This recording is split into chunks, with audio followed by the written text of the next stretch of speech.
Hi everyone, welcome to this presentation. In this video, we shall discuss Fisher's test, an alternative to chi-square test. In the lecture on chi-square test, we talked about the limitations of chi-square test. Some of those limitations relate to sample size. The chi-square test requires a sufficiently large sample size to provide some accurate results. When the sample sizes are small, then the chi-square test may be unreliable. And also the expected frequencies in the chi-square table assumes that the expected frequency in each of the cell should be more or greater than 5. When the expected frequencies are less than 5, then again the test becomes less reliable and the p-values may not be accurate in that case. Another point that of limitation in chi-square test is non-exact p-values. The p-values are computed based on a chi distribution. So looking at all these limitations, Fisher's test was proposed, and this is considered as an alternative to chi-square test. Let's get started with some examples how chi-square test actually works. So, oh, sorry, not chi-square test, but the Fisher's test, how it works. So the Fisher's test is a statistical significance test, just like any other inferential statistical method, and is used to determine if two non-random associations, if there is any non-random association between two categorical variables. And is particularly useful for small sample sizes, as we discussed, because that would be a limitation in case of chi-square. And also, typically 2 by 2 tables are really used, more prominently used with Fisher's test. Now, the mechanics of Fisher's test is a little complicated and slightly more intense. I'm going to go through some examples and I'll show you what's the mechanic behind it. Is going to compute the exact probability of obtaining the observed frequency that we pass to the chi or pass to the Fisher's test. And it based on the data, it's going to compute the exact probability. So that's an advantage compared to the chi-square test, where we are talking about rough approximation when it comes to p-value. And then Fisher's test also has additional mechanism, which I'm going to show you in the code just in a while. So let's take a look at Python code and illustrate the steps involved in Fisher's test. Let's take a look at a small example here, 2 by 2. So like, type of animals here on the left-hand side, whales and shark, and the type of ocean, Atlantic and Indian Ocean. 8 counts were observed of whales and 2 counts of whales in Indian Ocean, and sharks 1 count here and 5 count in the Indian Ocean.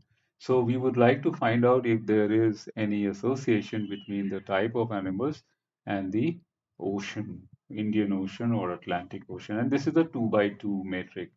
And for 2 by 2 metric, Fisher's test is actually a good choice. So let's use the library from SciPy, Fisher's test, and this is the contingency table 8, 2, 1, 5.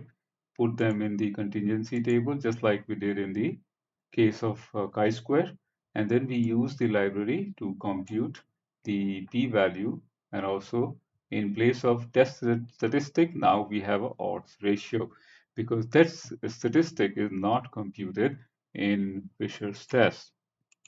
We are talking about exact probability, hence the test statistic is not computed here. So the p-value here we get is 0.03, which is lesser than, let's say, the alpha of 0.05, and hence we can reject the null hypothesis. Now in this case, the null hypothesis is there is no association between those two.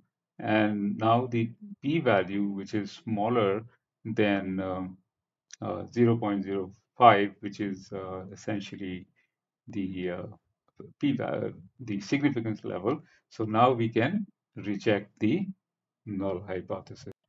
So let's look at manually how Fisher's test is actually performed. So it's just like a one-liner here, but what really happens behind the scene, it is different than many other inferential methods like t-test and ANOVA and chi-square. It's slightly different than that. So this is the table that we use, and we're going to formulate the hypothesis. The null hypothesis, there is no association between those two variables. Alternate, there is an association. Now, how do we compute the probability? We're going to use the hypergeometric probability table or a method to compute the exact probability of finding the observed frequency 8 and 2 and 1 and 5. Now, in order to do this, we use a formula for hypergeometric probability calculation. The formula goes like this, and we're going to substitute the value. So let me just show you what these things actually mean. N is the population size, means the total number of items in the population. In this case, it will be total number of animals here. K is the number of successes in the population, means it represents the total number of items of interest. Let's say whales. So we are looking at the value of whales here. Similarly, small n is a sample size that represents the number of draws or samples taken from the population. And likewise, small k is the number of successes in the sample. Okay, so these four values are required, and we plug in those four values to get the exact probability here. Now, once you compute the exact probability, Fisher's test is not going to stop at this point. So for the step number one, the observed table, and we plug in those values and we get the exact probability of 0.01. Now, Fisher's test is going to go forward one step and find out the possible configurations in the observed, for example, here. So this was the data that we provided.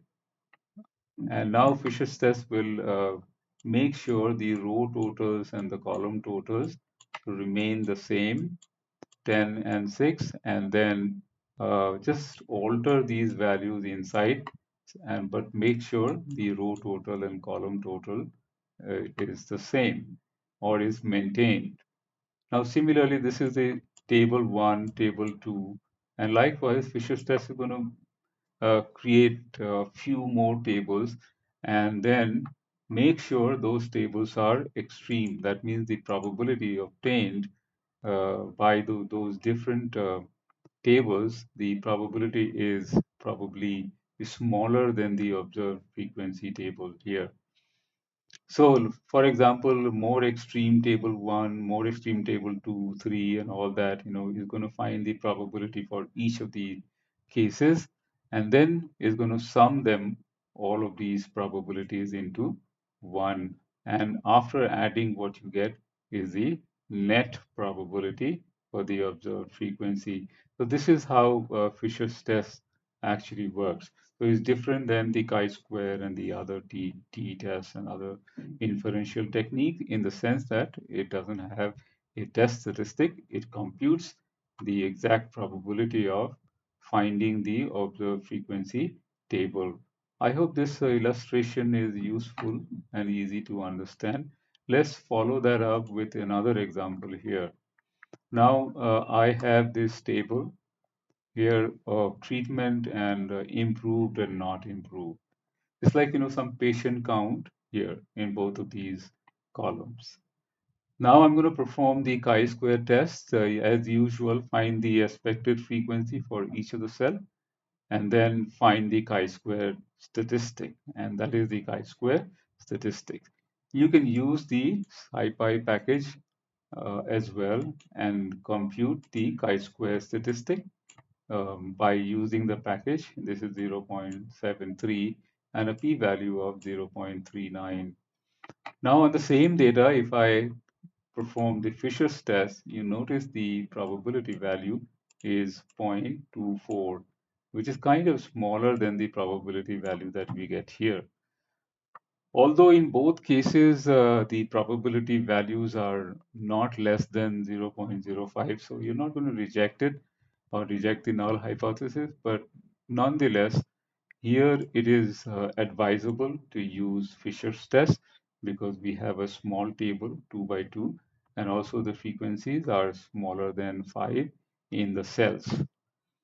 So conclusion is in both the cases, chi-square test and the Fisher's test, the p-value is higher than the alpha. So you're not able to reject it. So there's no significant association. That means because you're holding on to the null hypothesis that there is no significant association. And that is true in both the cases. But like we said, the small table and the frequencies are lesser than 5. Fisher's test is more advisable to use in such cases. So let's move on from here.